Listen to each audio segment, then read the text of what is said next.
to assist the state with various projects, and we do a number of different tasks throughout the course of the year. We're going to be discussing today infrastructure and alternative fuels. So I'm going to go ahead and get us kicked off. First, everybody, if you can, put your cell phones on vibrate. I already put mine on so that my wife doesn't call me. And we're going to kick off things just talking about what's going on in the recycling industry with infrastructure development. Where are we? What's happening? What investments are being made? And Amy Boyson with Waste Management, WM, it's been in the industry too long, I can't get that out of my head. WM is going to give us an overview of what's going on with WM, where the investments being made, and where the opportunities are down the road. So with that, I'll turn it over to you.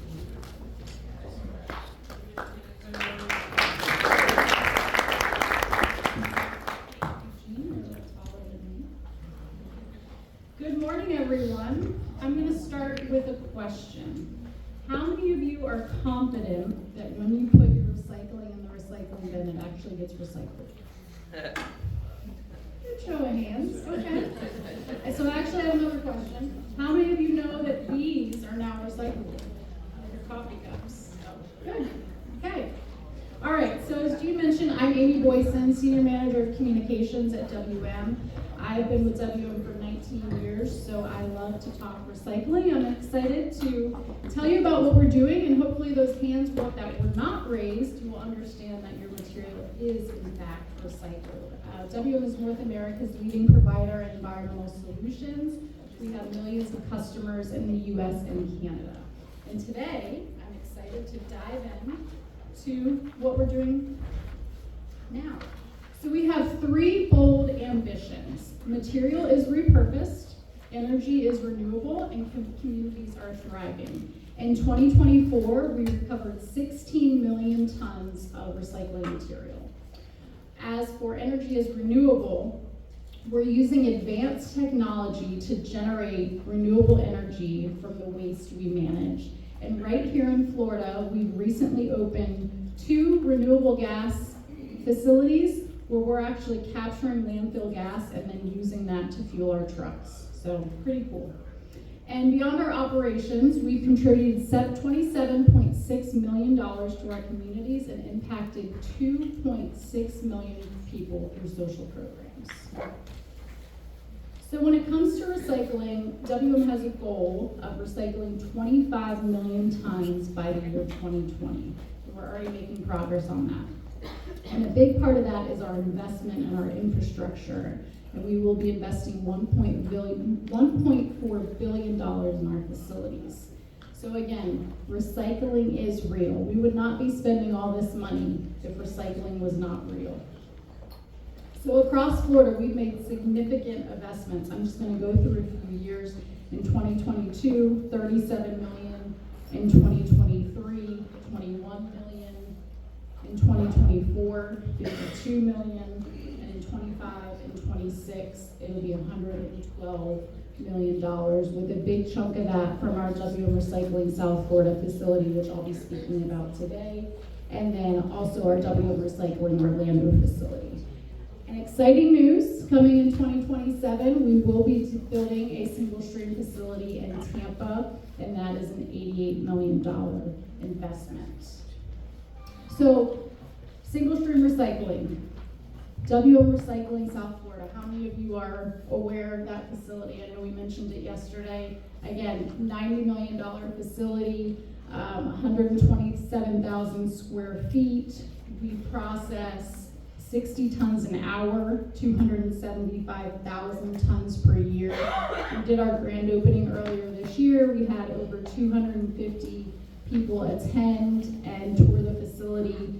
And this is the largest facility that WM currently has. So beautiful facility, which we're going to share a video in a little bit, but I'm going to speak high level on the technology. We have 18 optical sorters, one that is powered by AI. I'm going to go through a few pictures. This is a sorting line. These are our rotating screens. We have optical scanner with lights that separates bottles and beverage cans from milk. So it separates bottle and beverage cans from milk jugs and colored containers like your detergent bottles and tubs. And then we have our AI that does quality control for the aluminum stream. So I know that was very high level, but I have a video that I want you to watch because it's always cooler to watch a video than have me explain pictures. So before I go to that, we do have an education room. This is very exciting for us. When we did our grand opening, I mentioned there were 250 people that attend. Since then, we've had hundreds, possibly even thousands of people that have already come through that facility to see what we do. And it's so important for you to see that because you see the plant firsthand. You can sit in the education room. We have videos. We have these cool pictures on the wall that show you what your recycling and plastic and paper can turn into. So it's been really great for us to have this facility and to be conducting these tours and for everyone to see in person what happens to your recycling after you put it at the curb. So with that, I'm going to start the video. As North America's largest recycler, WM plays an important role in the circular economy by investing in and operating innovative recycling facilities that support the reuse of materials. As demand for recycling and recycled content grows, we're making it easier for our communities to recycle and recover the untapped value of materials otherwise destined for disposal. Chances are you recycled something today, but do you know what happens after you put your aluminum cans, plastic bottles, or cardboard into your recycling cart? Where does it go? How does this water bottle potentially turn into a backpack, jeans, sneakers, or a WM shirt? Let's find out. When recyclables are collected, they're brought here to WM Recycling South Florida, a $90 million recycling facility. It's the size of 2 football fields and one of the largest in North America. It's packed with advanced technology to help us process more material, up to 275,000 tons a year, and do it faster, safer, and more efficiently to increase the quality and value of our end product. Upon arrival, collection trucks are weighed and materials are unloaded on the tipping floor. From there, they're loaded into drum feeders and transported to dual sorting lines which can process more than 60 tons per hour of recyclable material. The first rotating screens capture the cardboard and send it off to be baled. Glass breakers prepare glass to be recovered and sent for recycling. Next stop are screens that separate paper and lightweight paperboard, think cereal and cracker boxes, from other containers. And then smart technology really takes over. WM Recycling South Florida uses 18 advanced optical scanners with lights and sensors to sort materials accurately and efficiently. The first set of scanners sort and recover recyclable fiber, such as newspaper, office paper, and paperboard that is sent to mills to make new paper products with recycled content. Then, a set of 6 optical scanners identify and sort household plastics. Water bottles and beverage containers are separated from milk jugs and from color containers such as laundry detergent bottles. Plastic tubs, like yogurt containers, are also identified and recovered separately. And empty plastic bags and plastic wrap also get a chance at a second life and are recovered throughout the process using a film extraction system and then directed to a specialized optical sorter called FilmMax. Next up on the recycling journey are cans. Aluminum is recovered by an eddy current, which uses an electric current to launch each aluminum can off the belt and into a separate storage bunker. A final optical sorter uses artificial intelligence as final quality control on the aluminum stream. Pretty cool, right? Steel cans are sorted for recycling by magnets and sent to another bunker. Balers then compress the recyclables into wire-tied cubes for transport to paper mills, plastic packaging facilities, and other manufacturers who use these materials as feedstock for new products.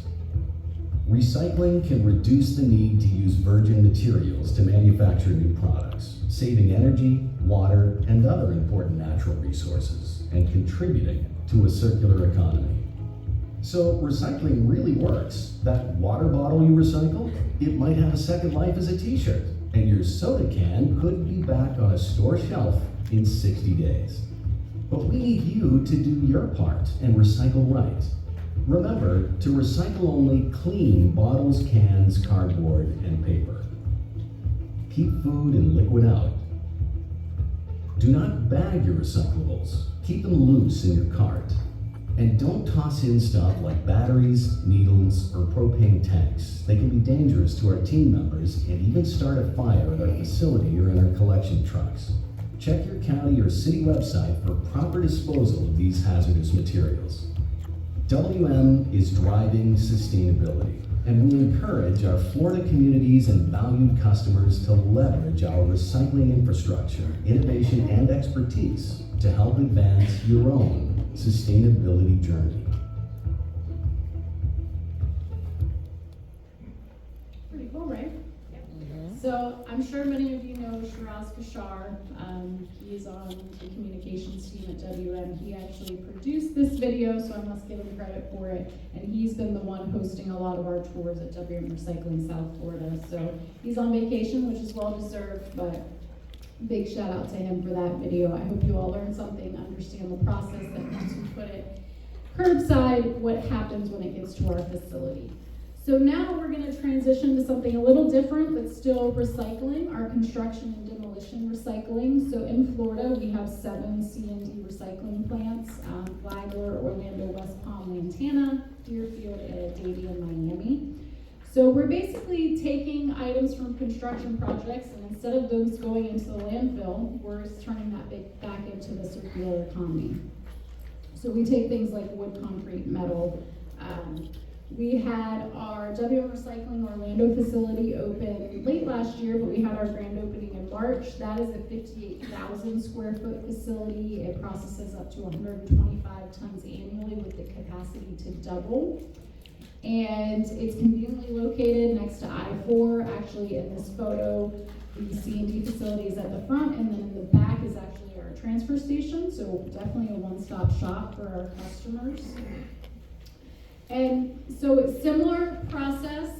We have the conveyor belts and everything comes in. It's unloaded on the tipping floor. And then first we sort things by size. So smaller materials go one way, larger materials go another. For the smaller materials, we remove those with magnets, and then they continue on the separating screens. And then for heavy materials like concrete, they're recovered. And then for items that are like 8 to 10 inches, we actually have people that are manually sorting those off of the line. So with something that once starts as a mixed stream, that it would have typically gone to a landfill, we're now taking it and processing it and separating it.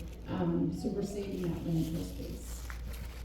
And just the benefits of recycling, again, when you put something in the curb, it can turn into something new. So, you know, your mail, your cereal boxes, your aluminum can, you heard in the video, 60 days, that's pretty incredible. And then on the right side of that image, you can see that, you know, concrete can be turned into road base, wood can be turned into mulch, scrap metal into new metal products, and then we all know we use a lot of cardboard these days, especially with all the shipping and Amazon Prime, but we just encourage you to recycle plastic bottles, aluminum cans, paper, cardboard at the curb, and I hope that ones that you had questions that things are actually recycled. Again, recycling is real. WM is investing a lot of money into upgrading these facilities and, you know, working towards our goal by 2030. So I encourage you all to recycle, and remember,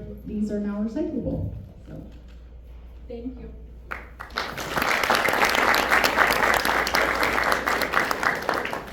Thank you, Amy. Why don't we do this? Let's hold questions to the end. We'll operate a little panel discussion. So I'm going to turn it back over to Kyle Picello, and Kyle is with Sapphire Americas, and he's going to talk to us about what is going on with alternative fuels. Good morning, everybody. Shout out to the young professionals that were up a little early this morning on the beach, cleaning up Volusia County. Thanks very much. No problem. I work for a company called CRH, specifically Sapphire Americas, which is one of 4,000 companies under the CRH umbrella. We are the world's largest building material supply company, so when Heather asked to talk about infrastructure, I got pretty excited. So we are the largest company that nobody's ever heard of, so I am also going to pull the substitute teacher move and give you a video.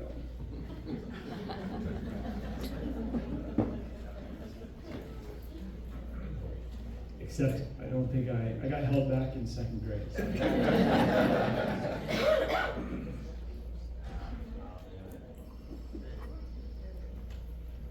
At CRH, we make what's essential to life and living. Turning rock into road, materials into what matters. But now the one rock we all call home is calling us to stand for more. To stand for a way forward that improves the lives of our communities, our customers, and our teams.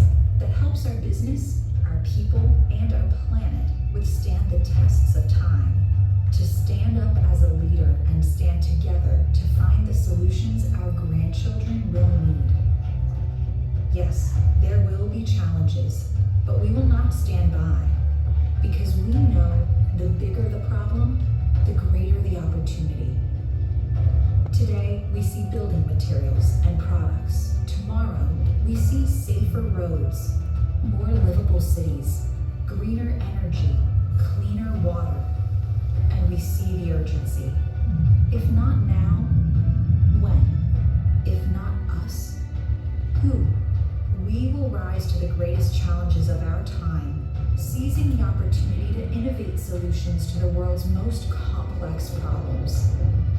To get there, we will rethink how we operate, accelerating innovation, empowering more people. We will rely on our strengths and relationships. We will reimagine and rebuild, and in doing so, we will help protect our most important asset, our world. What we make now lasts a lifetime. What we will create in the future will endure for generations. And when we stand together, nothing can stand in our way. As the leading supplier of building materials, we are ready for this moment. This very moment, when we stand together to reinvent the way our world is built.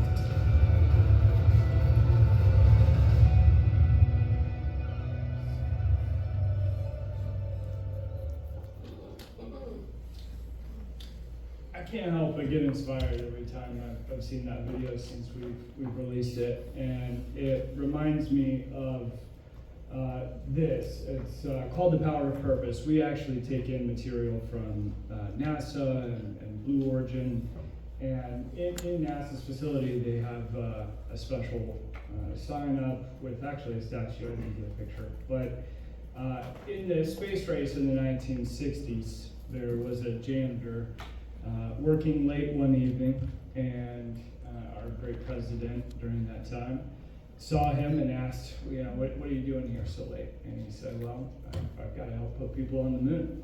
And so that, just talking about the power of purpose, and that reminded me of what we do here in our organization with Recycle Florida today, what I do in my role, and I know each of you do in your roles. So just wanted to highlight that.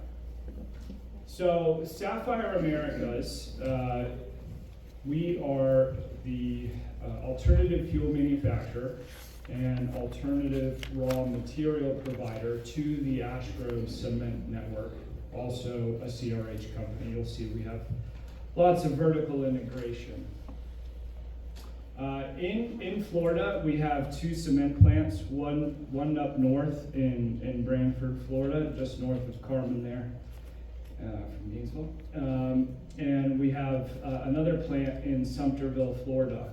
Our Brantford facility has a processing facility and has for the last 3 years. So we have been producing our own alternative fuels there.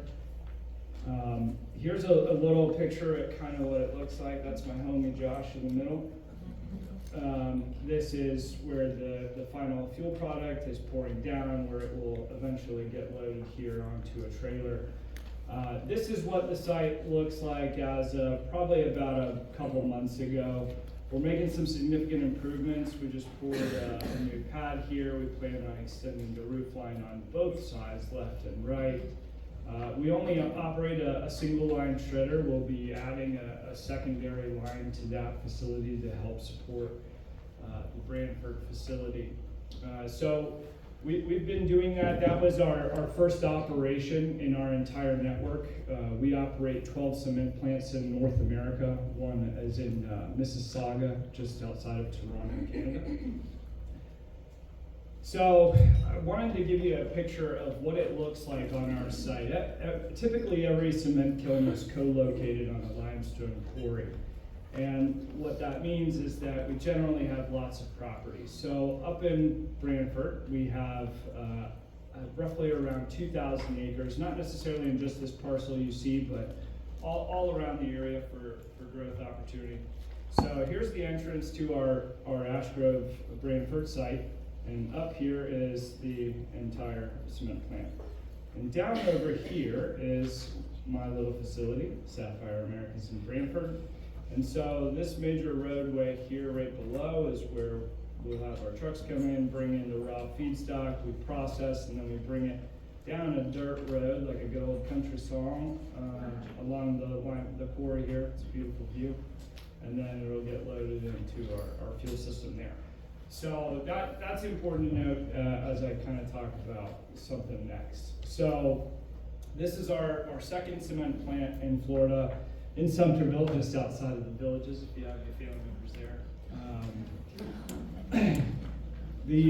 This facility we're spending $25 million to consume alternative fuels.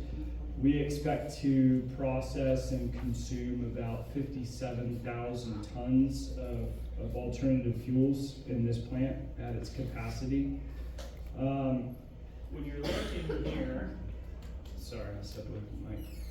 Right about here is where the feed system will go, and we'll have a pneumatic system that will take it all the way to the preheating tower up into the kiln there. So what's interesting about this layout is that we're spending $25 million to consume alternative fuels, and we didn't have another alternative fuel manufacturing plant in Florida to support that. When we initially made the investment, or the commitment to the investment a few years ago, we had letters of intent with other alternative fuel manufacturers, one of which I used to work at. And the other two just never came to fruition. This project is set to conclude in the fourth quarter of this year, so we spent a lot of money on it, and we want to make sure we get it some alternative fuels. And so with that said, earlier this year we made an acquisition of my former company that I used to represent here, New Cycle Energy, located in Plant City, Florida. This is a picture of inside the facility, kind of what it looks like. It looks a lot better now. We've cleaned up quite a bit. It was severely distressed. It needs significant investment to get it back up to snuff. And that's the process that we are going through now in there. And that's also my home, George. So now here is a map of Florida, and I have 5 cities highlighted. I have Brantford, Newberry, Plant City, Sumterville, and Brooksville. Thank you. So what's really tricky about alternative fuels in the cement industry is cement is not super easy to make.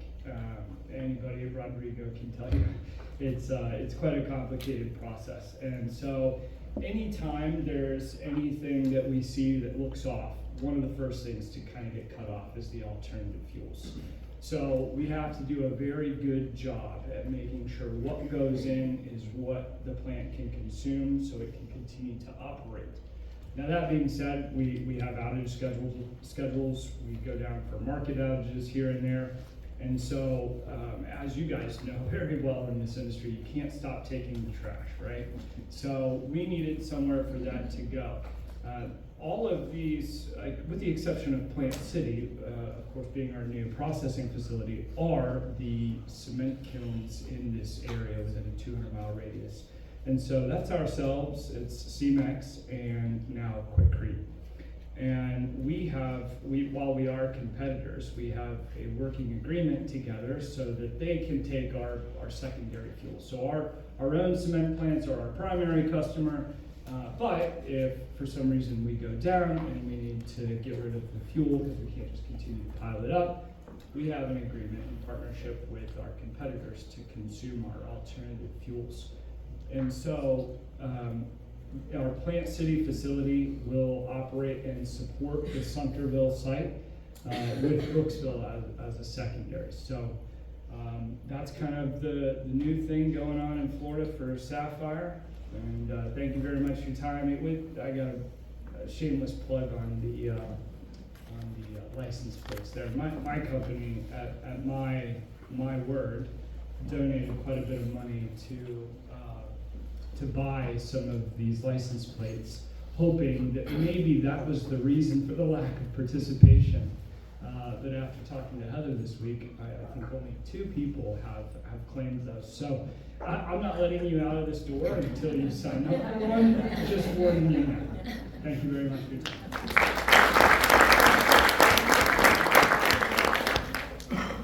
All right, let's turn it over to Q&A. Questions from the audience, and I'm going to ask both of them some questions, maybe to kick this off. Amy, can you talk a little bit about education? We talked yesterday about education, how important it is. What are you all doing to get the word out to the communities, and how are you tracking the impact of what it is that you're doing? So, testing. Okay, can you hear me? We have an education center at W Recycling South Florida. We also have one in our current Tampa facility, but we know education is key. I remember back when I was in elementary school, I learned about recycling. It was simple. It was still the same items that we should recycle today, but just in our world, as things continue to change, more and more things are like, well, is this recycling? And we have a lot of wish cycling going on. So when we have people come into our plant, they can really see it firsthand of what happens and why it's so important that you're only putting those items that are acceptable into your curbside cart. Because let's be honest here, there's a lot of things that are recyclable, but maybe not in just a curbside cart. Plastic bags, for example, those are absolutely recyclable, but they need to be taken back to a local grocery store so they can recycle them. They can't come to our plant. So it's just helping the community understand the right things to put in, what happens if you don't put the right things in, not wish cycling. We work with all of our cities and counties and send them Facebook posts. We have a great website with all the information. We do a lot of educational videos. I know when we rolled out our new Indian River County contract last year, we did an educational video with them talking about recycling and just service guidelines in general. So it's hard to reach everybody because everyone has a different way they get information, whether it's social media, the news, schools, talking to people, but having these tours at our recycling facility is definitely helpful to see it firsthand. I just encourage you, when in doubt, try to find the answer. Go onto your city or county's website. Usually they have a list of items that are acceptable in curbside, or go onto our website, but we really need to stop the wish cycling and focus on the items, which is your plastic, your aluminum, your cardboard, and your paper. Question over here. Hang on. Need a mic? Oh, sorry.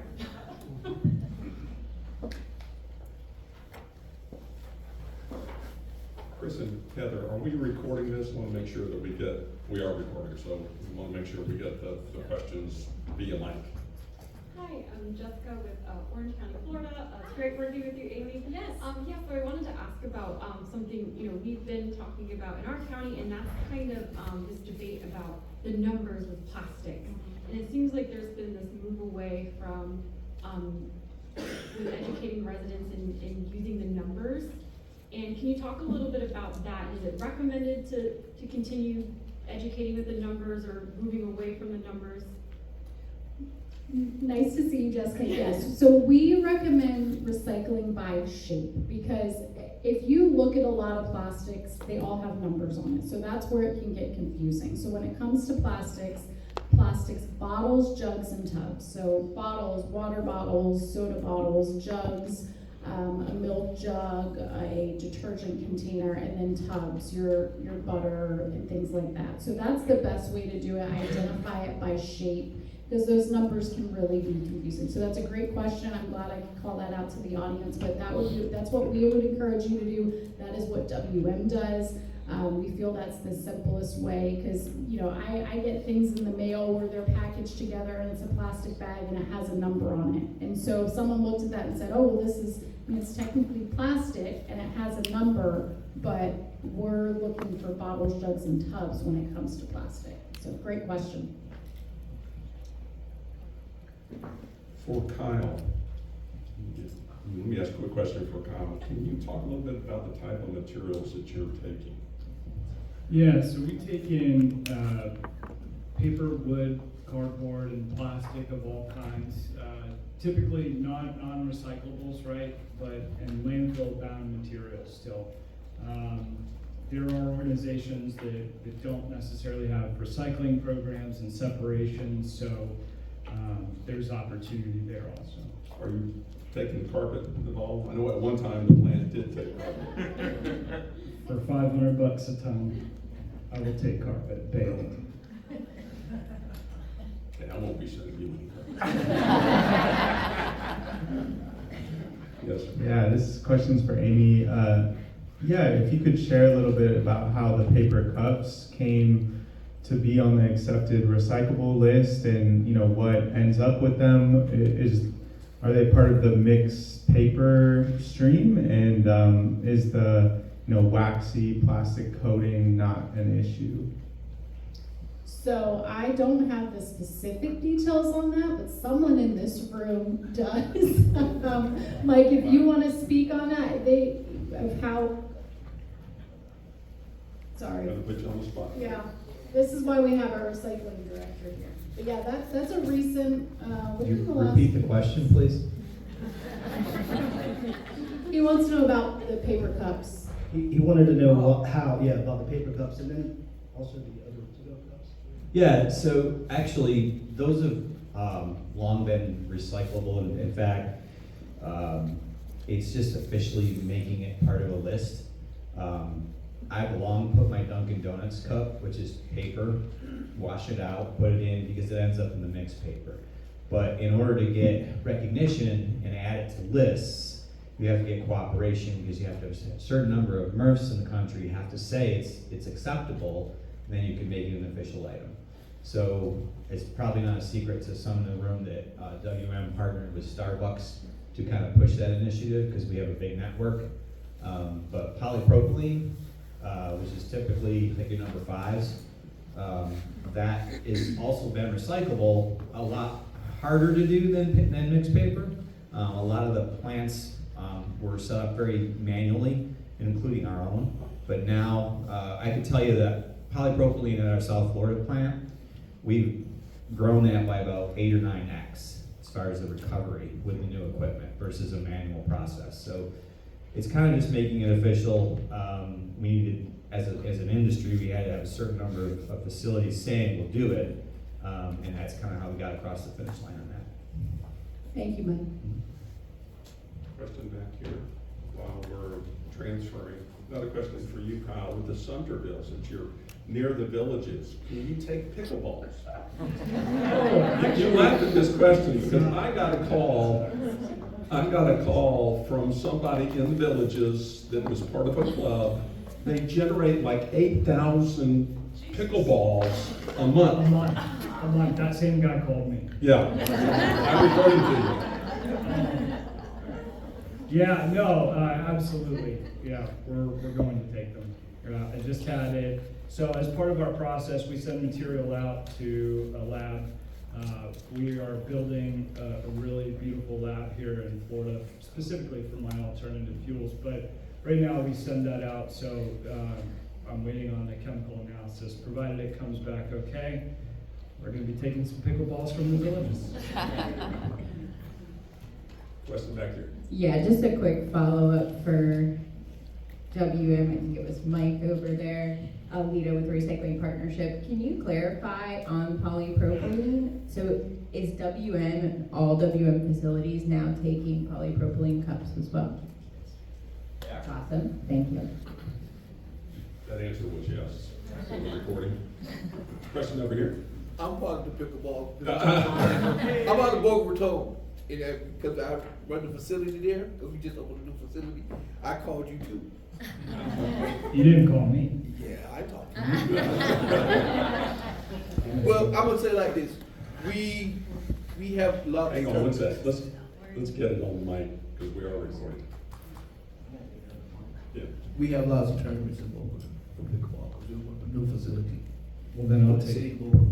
I'll take yours for free. I'll charge the people at the villages. I have one more question. Gonna charge people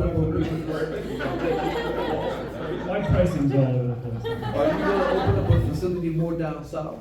But in Plant City, Florida, it's Hillsborough County, right off of I-4. Yeah. If I'm ever down your way, I'll pick them up and put them in my car.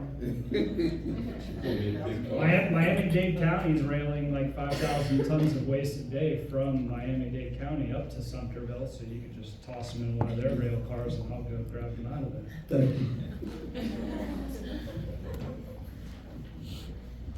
Amy, let's talk a little bit about C&D, back over here. So, can you talk a little bit about C&D? You have the 7 facilities in the state. Any plans for expansion at this point, or just maintaining what you have in place? So again, we did just open our new one in Orlando. Many of our facilities are in the South Florida area, so we were excited to open that one in Central Florida. But again, I just can't stress enough, especially with all the construction and growth in Florida, just look at all that diversion of that material not going into the landfill. I mean, we all know we need to conserve our landfill space, and we know recycling with our single stream does that, but this is just another avenue to divert waste from the landfill and turn them into new materials. So we're really excited about all these facilities. I don't know about new facilities, but Orlando is our newest in the Central Florida area, and then we do have one in Flagler County a little further north. But And my question was for Amy, but I think you just kind of teased it out. So with the growth that we're seeing north of the Tampa Bay region, the villages north going into Marion County, Citrus County, do you all see any growth either in the C&D sorting or in the recycling sorting that's in that area? Because I know that C&D recycling in that region is underutilized.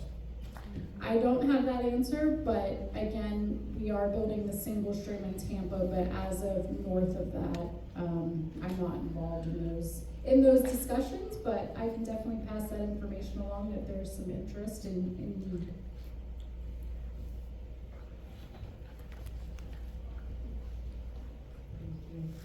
What sort of contamination rates are you all seeing specifically with C&D? I'm in a new construction neighborhood, and I realized our contractor was taking just whatever trash they had and just dumping it in the big, so I'm like, that's contamination. I don't know if they realized it. Yeah, I haven't heard contamination numbers. I mean, that's a smaller facility. It's bigger pieces running through and when they dump it on the floor, but I haven't heard specific. Mike, I don't know if you've heard specific contamination numbers at C&D facilities. Not out of that particular facility, but typically the markets for C&D are very local. So it kind of varies from site to site how much they're able to actually recover. Like, trying to project. Yeah, so that's a moving target. It really depends on the site and what kind of outlets they have. But you know, you can see it 30-35% easily on the C&D side. I would say on the single stream side, you know, we're typically seeing as high as 40%, but oftentimes more closer to 20% on contamination. For Kyle, can you talk a little bit about how the cement plant operates with the burning of the fuels and at what temperatures? So, cement kilns typically reach a temperature of about 2,500 degrees Fahrenheit.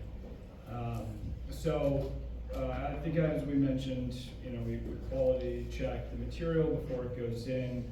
There's certain sizing requirements based on what type of feed system you have. In our network, we have traditionally two kinds. We have a pneumatic system. So if you ever went to the bank as a kid and got a lollipop in that little thing, that's a pneumatic alternative fuel feed system. And typically we will use those because the cement plants were built a long time ago. We weren't future planning, unfortunately, thinking about alternative fuels in the cement industry. And so that is a more modular system to help us still consume alternative fuels. Then the other method would be just a traditional mechanical fed belt.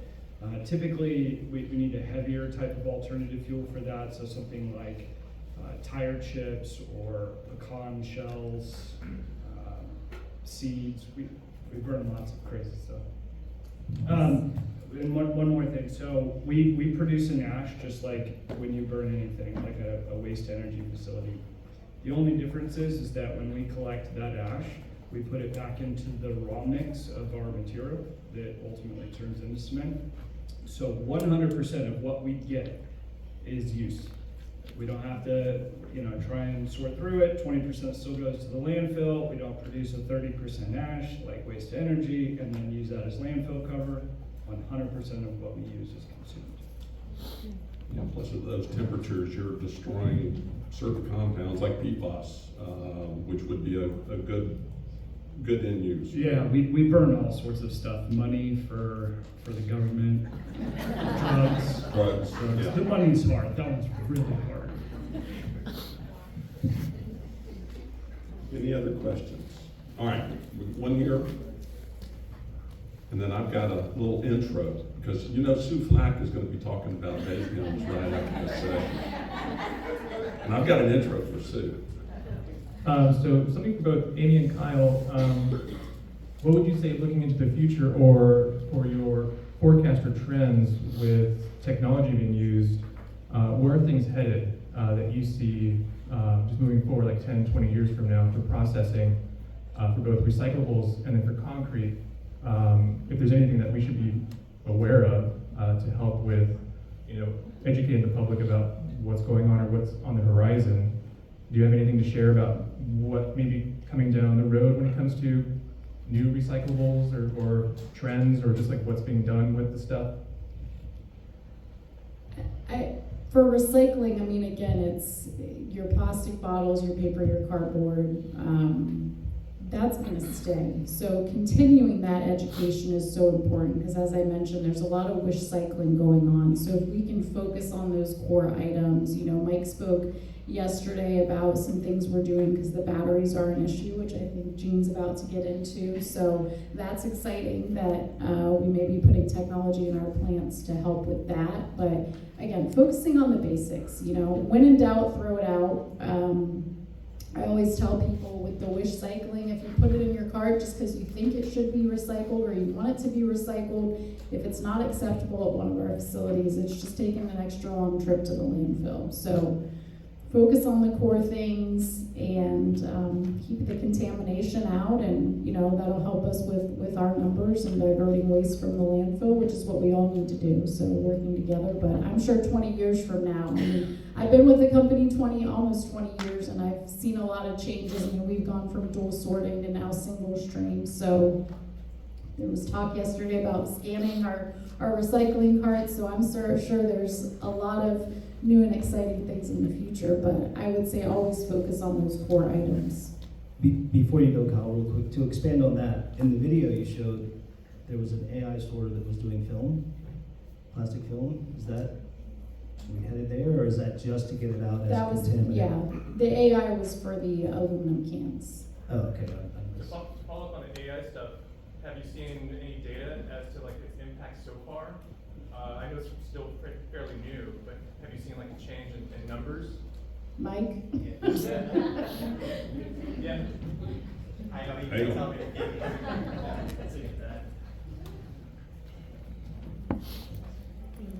So really good questions, and we've been getting a lot of that. Like the film, really at this point, it's getting it out of the other products and cleaning up making our other products more marketable. What we end up with is a product that isn't that clean as far as being strictly film. It's got some other lights in there, and it's done by really a vacuum system throughout the plant. However, we do have an outlet for it that's not landfill, and that's to Rodrigo's site in Medley, takes it as fuel stock. And so it stays out of the landfill, and we send it to Titan America, which is great. As far as the AI, so what the AI does, it's able to distinguish different types of aluminum. So you have a UBC can, has a lot of value. That's a used beverage container, highly technical term. There's a difference between that and like a pie tin, which is also aluminum, but it's a different aluminum, and it's considered a contaminant from our buyers. So if you have too much of that, they will downgrade you, and we do get downgraded for that. So what the AI does is it kind of separates that. So if you visit our South Florida plant, you'll see two bunkers, one for aluminum, we call it like an off-spec or non-UBC, and then we have our UBC. So the UBC is clean now, and we're able to sell it as straight UBC. When we sell the non-aluminum or non-UBC aluminum at a little less than half, or probably about a third of the price we get for the UBC, but it's able to distinguish and separate. Some of the other advancements we're seeing is thermoforms, which is kind of similar to PET. Same idea. If you get too many think clamshell. If you get too much of that in your clear plastic bottles, you get a downgrade or a rejection.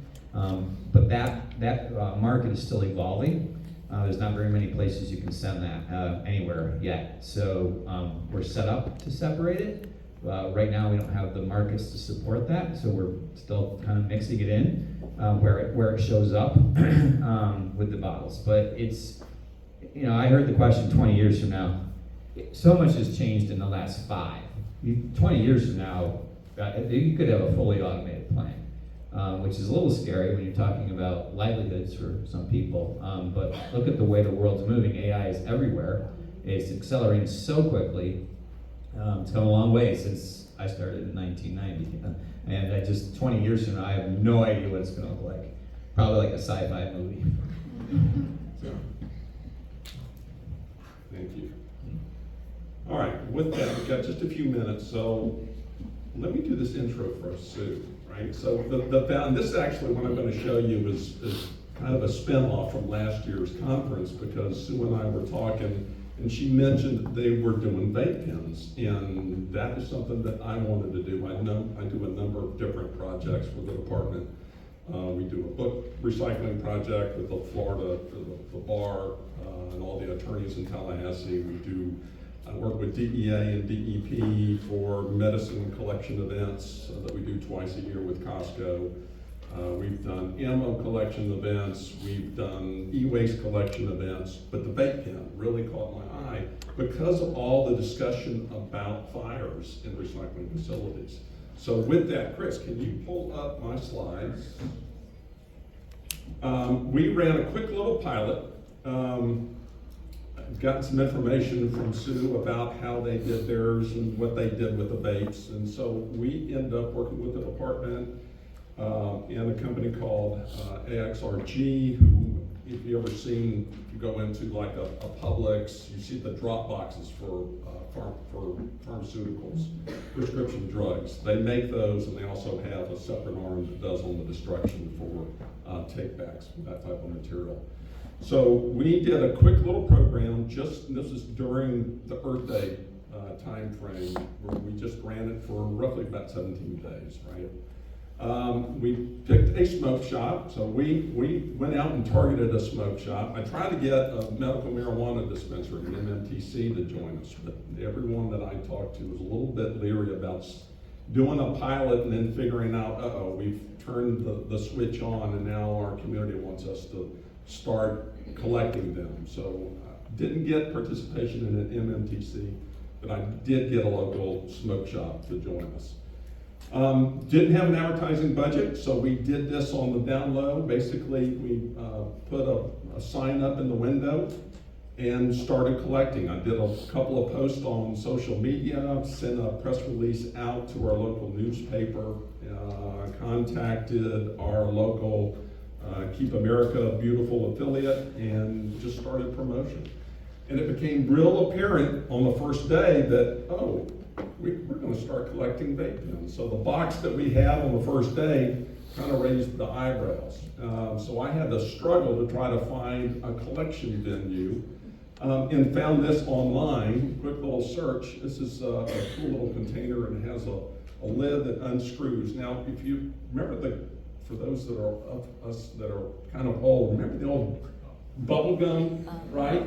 Where you put a quarter in and the ball would go around. Well, that's what this reminds me of. So anyway, it was a good way for us to get exposure, draw attention to it in terms of the vape pens. Once we collected them, I brought them back to the office, and I will tell you, my office smelled like a fruit punch bowl. We triaged everything because I wanted to know exactly what it is that we were taking in and who are the manufacturers. We're going to use that down the road. You talk about the vape pens. The vape pens, the way the majority of them are designed right now is they're self-contained, right? So they got the battery inside, battery doesn't come out, for the most part, right? And there's where you have a little bit problematic from a recycling standpoint, because now you're gonna have to crack that, and how do you do that? Versus some of the vape pens have got like a battery pack to it that attaches, right, with a magnetic little clip. So you take that and you plug it in your USB port, charge it up, bring it back out, and you can continue to use. You just buy a new vape dispenser. Those terminals are exposed, and there's where you got some problematic issues with regard to those terminals start touching each other if they're packaged or whatever. So what we ended up doing, we'd actually done a battery collection event for the department last year, and that kind of opened up our eyes. Same thing. We want to make sure those terminals are not able to touch each other. So we just put a little bit of tape over it, right, to cover it up. In terms of sending them off, how we packaged them, I got pre-labeled boxes from the company that we worked with. We just containerized them into a plastic bag, zip tie it, add a little foam package to it for security and make sure that they're not thrown around. And then the boxes that we got are all pre-labeled with the FedEx shipment. We weighed them, documented what we were doing, and then collected the results. So in that short time frame, I had 103 people bring us, 198 vapes. So it kind of shows, and I'm really interested to see what Sue runs through, what the opportunities are, what the problems are, and what might happen. I know we talked a little bit about producer responsibility yesterday. I foresee that coming, and I think you're going to start seeing that in a number of states. Hopefully, we have a solution to it. And then we talked a little bit about yesterday about the fire. What's the fire issue? And so this was at the same time we were doing the book recycling project with the Florida Bar, collecting old Florida statutes. Take them out of our container, put them in a Gaylord box, and go over there, and you see on the right-hand side behind that, we've got a forklift that is weighing the container. We weighed everything to document how much weight we got. And lo and behold, he drops a vape pen out of his shirt and runs over with it with a forklift right there on the floor. So I had to grab that picture. Fortunately, it did not blow up or catch on fire at night, but it does show you that this is going to happen, and it's going to happen in your facilities. And I'm sure Mike can attest to that, that if you get something like this on the tip floor, it can be problematic. So with that, I'm gonna, if anybody has any questions on what we did on the vape pen, otherwise, I think we're at conclusion of our session. So I'm gonna ask you all to give a round of applause.